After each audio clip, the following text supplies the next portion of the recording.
Esta es la sesión 14 del curso de análisis vectorial y en esta ocasión vamos a tratar los temas de superficies en el espacio y la ecuación del plano tangente a una superficie.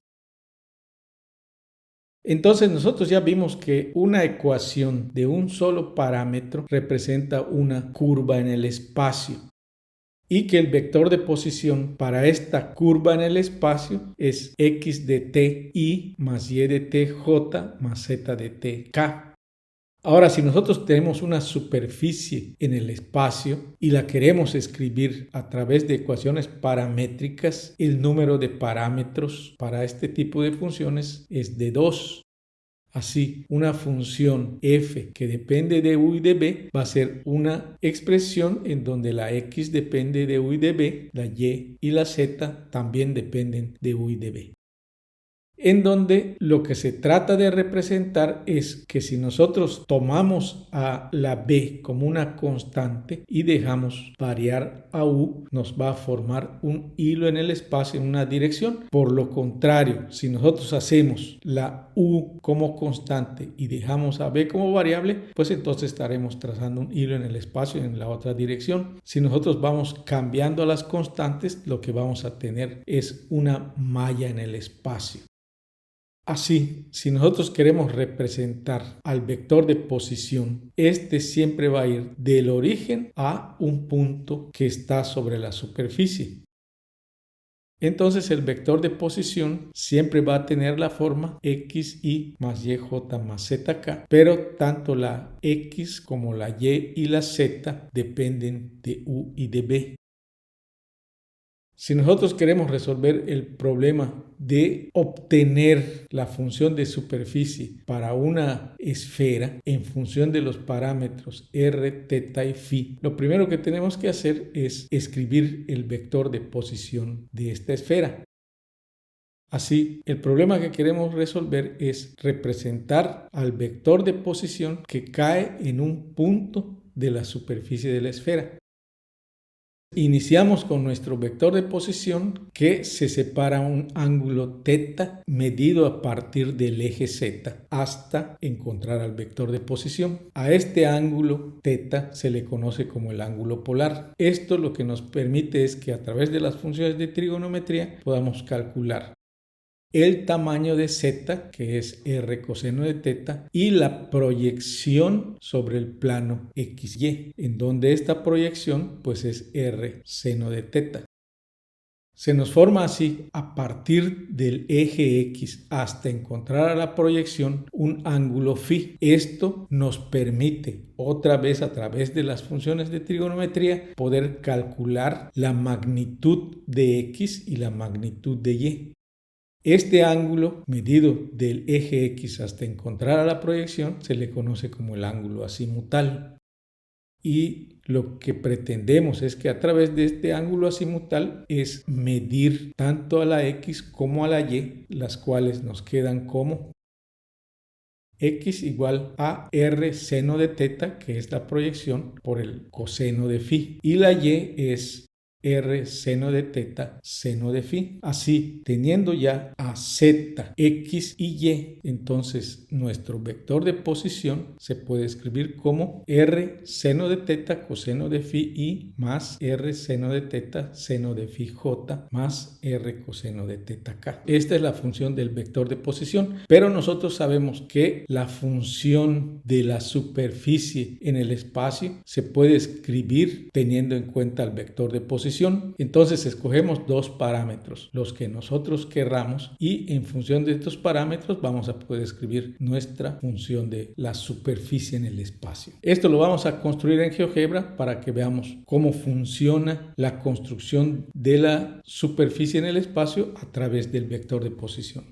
Otro problema es obtener el vector de posición de un cilindro en función de los parámetros r, φ y z. Este es un problema un poco más sencillo, ya que tenemos a la función del cilindro y lo que pretendemos es que a través de r, que está medido a partir del origen hasta encontrar a la superficie del cilindro, y un ángulo φ que está medido a partir del eje x hasta encontrar a r, y a partir del plano xy se mide una altura z. En función de estos parámetros, entonces ya se puede escribir la función del vector de posición en cualquier punto del cilindro. Así, phi igual se le va a conocer como el ángulo azimutal, r es el radio del cilindro, z es la coordenada vertical y entonces nuestro vector de posición en coordenadas cilíndricas es r coseno de phi i más r seno de phi j más zk. Sabemos que el vector tangente a una curva con parámetro u y b igual a constante en cualquier punto va a estar dado por r sub u es la parcial de r respecto de u. Esto es igual a, dado que el vector de posición es xy más yj más zk, entonces r sub u es la parcial de x respecto de u en la dirección de y más la parcial de y respecto de u en la dirección de j más la parcial de z respecto de u en la dirección de k. Si nosotros queremos hallar el vector tangente a una curva con parámetro b y haciendo a la u igual a k constante en cualquier punto p, esto estará dado por r sub b, que sabemos que es la parcial del vector de posición respecto de b, y esto nos va a quedar como la parcial de x respecto de b en la dirección de y, más la parcial de y respecto de b en la dirección de j, más la parcial de z respecto de b en la dirección de k. Así, un vector unitario perpendicular a r sub u y a r sub b va a estar representado por la normal unitaria, que es el producto cruz r sub u con r sub b dividido entre la magnitud del producto cruz de r sub u con r sub b. Un punto u, b sobre una superficie A se llama punto singular si su producto cruz es 0. De otro modo se llama punto no singular. Si r sub u y r sub b son funciones vectoriales continuas, entonces los planos tangentes existen solamente en los puntos no singulares. Geométricamente, la condición para que r sub u cruz r sub b sea diferente de 0 es que las curvas b igual a c y u igual a k no sean singulares ni mutuamente tangentes en su punto de intersección. Por lo que, si nosotros queremos hallar la ecuación del plano tangente a la curva, debemos considerar a una función phi escalar de dos parámetros, en los cuales dichos parámetros son las variables x y y, que son a su vez coordenadas de los ejes cartesianos y que definen explícitamente a z, en donde además se va a tener que la phi de z es diferente de 0, es decir, que la parcial de phi respecto de z es diferente de 0. El vector normal n a una superficie S que está definida por phi, que depende de las variables x, y, z igual a con z igual a z de x y a es igual a constante, se halla a partir del vector de posición, el cual para esta función es r, que depende de x y de y, es igual a xy más yj más z, que depende de x y de y, k. Así nosotros vamos a tener una superficie en donde lo que vamos a hacer es hallar las tangentes en la dirección de r sub u, que puede estar representado por la parcial de r respecto de x, y la r sub b, que puede estar representado por la parcial de r respecto de y. Así, el vector tangente phi con parámetro y es la parcial de r respecto de x, por lo que si derivamos el vector de posición respecto de x, nos queda que es igual a y más la parcial de z respecto de x, k. Así, el vector tangente phi con parámetro x, entonces r sub y es la parcial de r respecto de y esto es igual a j más la parcial de z respecto de y, k. Realizando el producto cruz de estos dos vectores, nos va a quedar que esto es y por la menos parcial de z respecto de x menos j por la parcial de z respecto de y más k. Así, nuestro vector normal unitario es la menos parcial de z respecto de x y la menos parcial de z respecto de y, j más k, dividido entre la raíz de la parcial de z respecto de x al cuadrado más la parcial de z respecto de y al cuadrado más 1. Así, definiendo un punto que pase por la normal y el punto de tangencia como P sub 0, que es x0, y0, z0, y otro punto sobre el plano de tangencia A, que es x, y, z. Así, si calculamos el vector que va de P0 a A y lo definimos como B, este va a estar dado por B igual a x menos x0 y más y menos y0 j más z menos z0k.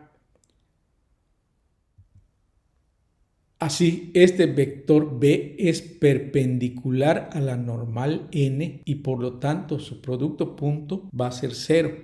Por lo que hacemos al vector B multiplicado en producto punto con el vector normal unitario y esto nos va a dar 0. Realizamos propiamente el producto punto y nos va a quedar que esto es x menos x0 por la menos parcial de z respecto de x evaluada en p sub 0 más y menos y0 por menos parcial de z respecto de y evaluada en p sub 0 más z menos z0 igual 0.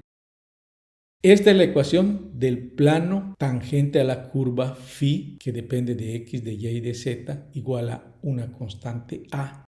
Sin embargo, si nosotros no podemos despejar a la z o no queremos despejar a la z, entonces podemos aplicar la regla de la cadena para encontrar otra forma del vector normal unitario. Aplicamos la regla de la cadena a la función de superficie phi. Así hallamos la parcial de phi respecto de x y esto es igual a la parcial de phi respecto de z por la menos parcial de z respecto de x. Así la parcial de z respecto de x despejando nos queda como la parcial de phi respecto de x dividido entre la parcial de phi respecto de z. Haciendo lo mismo con la parcial de phi respecto de y nos va a quedar que esto es la parcial de phi respecto de z por la menos parcial de z respecto de y. Esto nos va a quedar que la parcial de z respecto de y es igual a menos la parcial de phi respecto de y dividido entre la parcial de phi respecto de z. En donde estas parciales son negativas, dado que es necesario despejar la función para obtener la expresión de z en función de x y de y. La normal a la curva, entonces, se puede calcular como la parcial de phi respecto de x y más la parcial de phi respecto de y j más la parcial de phi respecto de zk. Todo esto está dividido entre la raíz de la parcial de phi respecto de x al cuadrado más la parcial de phi respecto de y al cuadrado más la parcial de phi respecto de z al cuadrado. Esta sería la expresión de la normal en cualquier punto. Sin embargo, si nosotros la evaluamos en p sub 0, entonces nos va a quedar la normal en p sub 0. Así, si nosotros sustituimos en la expresión del plano tangente, vamos a tener que nuestro producto punto cambie a este modo. Y si nosotros hacemos algunas multiplicaciones y algunas simplificaciones, obtenemos otra forma de la ecuación del plano tangente a una superficie y nos va a quedar como x menos x0 por la parcial de phi respecto de x evaluada en p sub 0 más y menos y sub 0 por la parcial de phi respecto de y evaluada en p sub 0 más z menos z0 por la parcial de phi respecto de z evaluado en p sub 0. Todo esto es igual a 0. Así tenemos entonces dos juegos de fórmulas dependiendo de la expresión de la normal. Es de observarse que las derivadas parciales están evaluadas en el punto por donde pasa la normal, que es p sub 0. Entonces, en un problema me dice encuentre la ecuación del plano tangente a la superficie dada en el punto especificado. Y tenemos estos dos incisos que son z igual a x al cuadrado menos y cuadrada y p sub 0 es menos 4,5,9 y el segundo inciso es z igual a seno de x más y en donde p sub 0 es 1, menos 1,0. Otros dos incisos son z igual a logaritmo natural de 2x más y p sub 0 es menos 1,3,0 y otro inciso es z igual a e a la x logaritmo natural de y p sub 0 es 3,10,0. Así, para realizar Esta expresión tenemos dos modos de hacer cada uno de estos problemas. Uno es a través de las derivadas de z respecto de x y de y otro es a través de la función de superficie phi. Así, si nosotros construimos nuestra phi, pasamos a la x y a la y al otro lado de la igualdad y derivamos phi respecto de x, derivamos también phi respecto de y, derivamos phi también respecto de z. Esto nos permite hallar la normal y si la evaluamos en el punto menos 4,5,9, entonces nuestra normal evaluada en ese punto es menos 8i menos 10j más k dividido entre la raíz de 165. Y nuestra ecuación del plano tangente pues es el vector b, que es a menos p sub 0, que eso nos forma nuestro vector b multiplicado en producto punto con la normal unitaria. Sustituimos, realizamos el producto punto y reducimos términos. Esto nos da la ecuación del plano tangente a la superficie dada. Para el siguiente inciso podemos hallar la función phi pasando la z al otro lado de la igualdad. Sin embargo, el formato más aceptado es con la z positiva, por lo que la función phi cambia tomando la z positiva. El punto en donde está evaluada es 1 menos 1, 0. Así, nuestra función phi es z menos el seno de x más y las derivadas de phi respecto de x y respecto de y se muestran. Expresamos nuestra normal evaluada en ese punto y es menos i menos j más k dividido entre la raíz de 3. Nuestro vector b es x menos x0 en la dirección de y más y menos y0 en la dirección de j más z menos z0 en la dirección de k, y si lo multiplicamos por el vector normal unitario haciéndolo igual a 0, esto nos da la ecuación del plano tangente, que se plantea como el producto punto mostrado. Realizamos algunas operaciones, reducimos términos y finalmente obtenemos que la ecuación del plano tangente es x más y menos z igual a 0. Para el tercer inciso, la función escalar es igual a z menos el logaritmo natural de y observar que el dar a la z positiva o dar a la z negativa es realmente elegir una dirección de la normal. Podemos escoger a la normal mirando hacia arriba o podemos escoger a la normal mirando hacia abajo. En ambos casos, la ecuación del plano tangente nos va a quedar exactamente el mismo. No va a cambiar por el hecho de que escojamos a la z negativa. Esta función está evaluada en p sub 0, que es menos 1,3,0.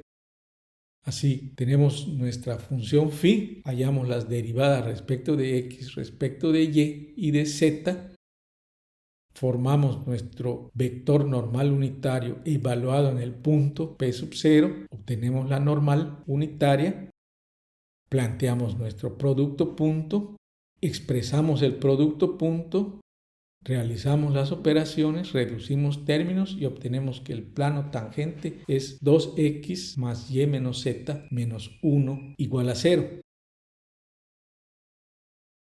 Para el inciso 4, la función escalar es z menos e a la x logaritmo natural de y, que está evaluada en el punto p sub 0, que es 3,10,0. Hallamos las parciales de la función phi respecto de x, de y de z.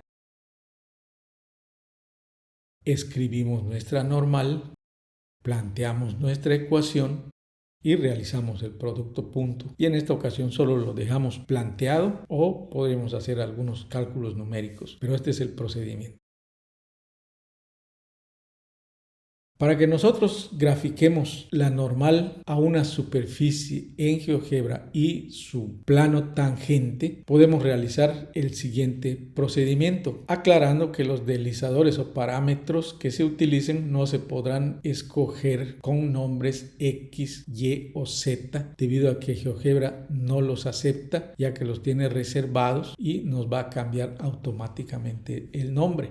Así nosotros vamos a elegir para la X, U, para la Y, B y para la Z, W. Entonces, lo primero que hacemos es dar a nuestra función z, que es f de x y de y. Podemos tomar este ejemplo particular que es x al cuadrado más y cuadrada, y que en general lo vamos a escribir en función de u y de b, quedando como u cuadrada más b cuadrada. Escribimos nuestro vector de posición. Podemos ubicar un punto sobre la superficie y le llamamos A. Y también podemos hallar los vectores tangentes de la superficie como r sub u, que es la parcial de r respecto de u, y lo trasladamos hasta el punto A. Podemos hallar el vector tangente en la dirección de B y lo trasladamos hasta el punto A. Y estos dos vectores tangentes nos van a formar un plano que pasa por el punto A, y también por ese punto A va a estar pasando la normal, que ya sabemos que está dada por el producto cruz de r sub u con r sub b. Y entonces nuestro vector unitario trasladado hasta el punto A es nu, que es menos 2u menos 2b, 1 dividido entre la raíz de 4u cuadrada más 4b cuadrada más 1 trasladado hasta el punto A. Y planteamos nuestro plano tangente, que nos va a quedar de la siguiente manera. Y lo que al final nosotros queremos hacer es, despejando esta z y escribiéndola como g de x, y, que es 2u por x menos u más 2b por y menos b, más la función u cuadrada más b cuadrada. Esta función, por supuesto, es reemplazable. Al final, esta expresión de g de x, y es la expresión del plano tangente para la parábola dada por u cuadrada más b cuadrada. Así, este procedimiento de construcción del plano tangente a una superficie se puede aplicar a cualquier ecuación escalar dependiente de dos variables. Vamos a ver cómo construimos en GeoGebra las funciones de superficie y después los planos tangentes a esas superficies. Entonces, para escribir una función de superficie en el espacio, damos nuestra vista gráfica 3D, reducimos nuestra vista gráfica 2D, como vemos en la pantalla, trazamos un deslizador A que vaya de 0 a 5 y damos una función de superficie. Esta, como vemos, es la función de una esfera, pero sabemos que la esfera tiene una parte positiva y una parte negativa. A la parte positiva le llamamos F y a la parte negativa le llamamos G.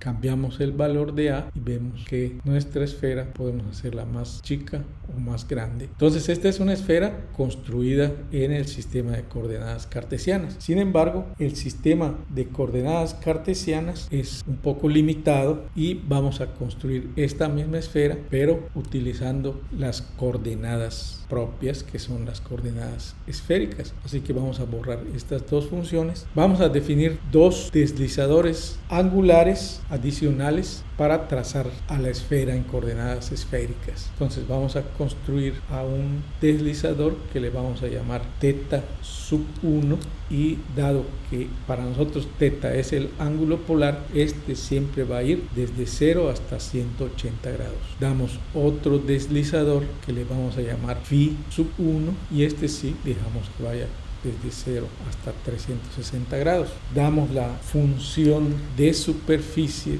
de la esfera, que ya sabemos que es a seno de θ coseno de φ, a seno de θ seno de φ, a coseno de θ. Sin embargo, es de observarse que la función f depende de θ y de φ. Entonces a lo está tomando del deslizador y esta es una función de dos parámetros, θ y φ. Entonces esta es nuestra función φ, que le podemos cambiar el color, le podemos poner color azul, por ejemplo, y vamos cambiando los valores de θ sub 1 y de φ sub 1, y también vamos cambiando el valor de a, y hacemos a la esfera más chica o más grande, o hacemos que sea una esfera completa o una esfera variable. Es decir, que a través de la función de superficie tenemos una construcción más exacta.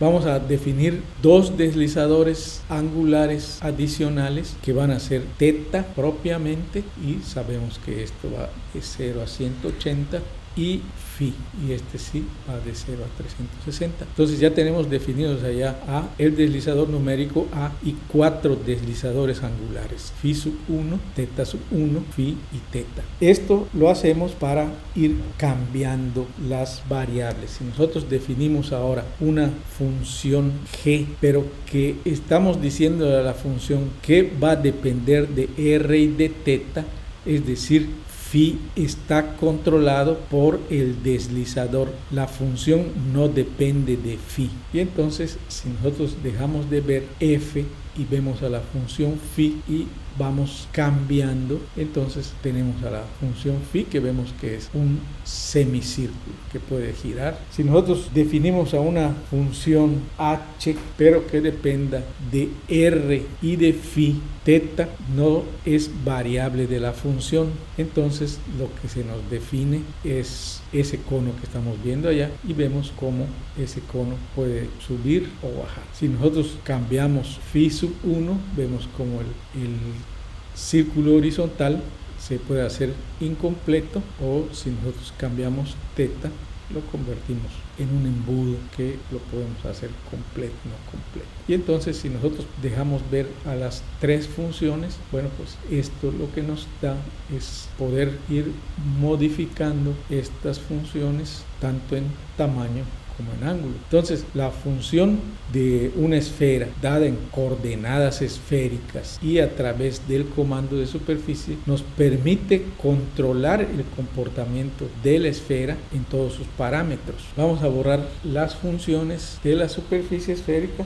vamos a dejar a la función f. Entonces, si sobre esta función nosotros ponemos un punto, este queda ubicado sobre la superficie de la esfera y nosotros podemos mover ese punto tanto en teta como en phi. Igual podemos poner un vector de posición que va del origen al punto y podemos cambiar, por supuesto, el ángulo teta y también podemos cambiar el ángulo phi, y vemos como lo que se mueve es el vector de posición y el punto sobre la superficie de la esfera. Vamos a borrar todas estas construcciones auxiliares y vamos a trazar la superficie del cilindro. Entonces, la superficie del cilindro, si nosotros queremos trazar la superficie lateral del cilindro, esta es nuestra superficie, y si nosotros queremos dar la tapa superior del cilindro, esta sería la tapa que, como no tiene el comando de superficie inicial, entonces nos pone una tapa generalizada que queda muy grande, no coincide con el cilindro. Igual si damos a la tapa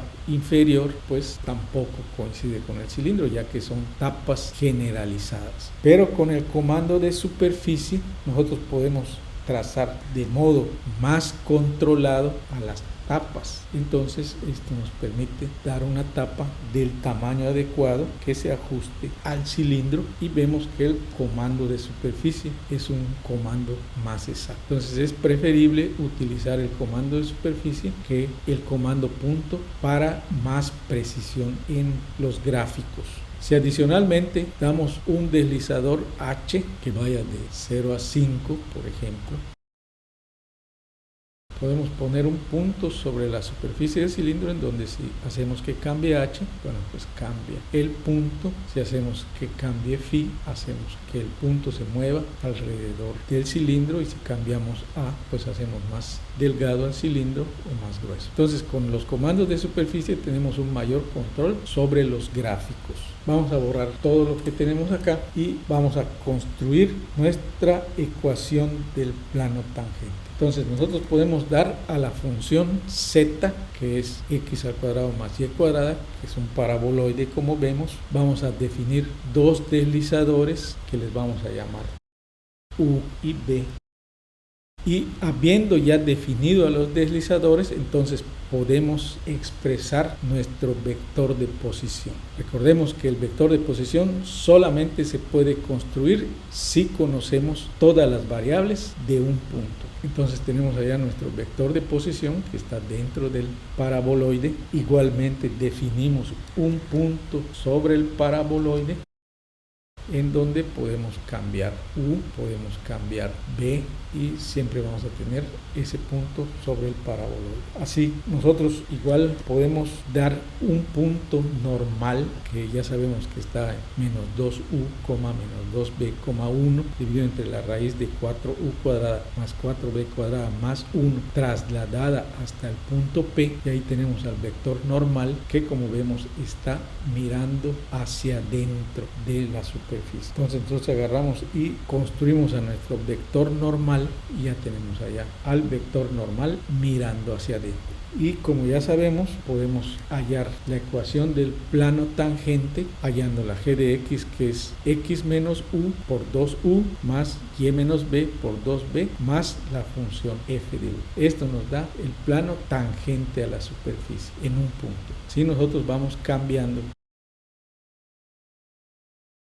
tanto a la B como a la U, vemos que ese plano siempre va a ser tangente a la superficie en un punto. Ese punto es por donde pasa la normal, que es la que estamos viendo hacia adentro. Hay que aclarar que la normal es normal al plano, no al vector de posición. Bien, en la próxima sesión vamos a tratar el tema de la derivada direccional, así como el tema del gradiente de una función escalar.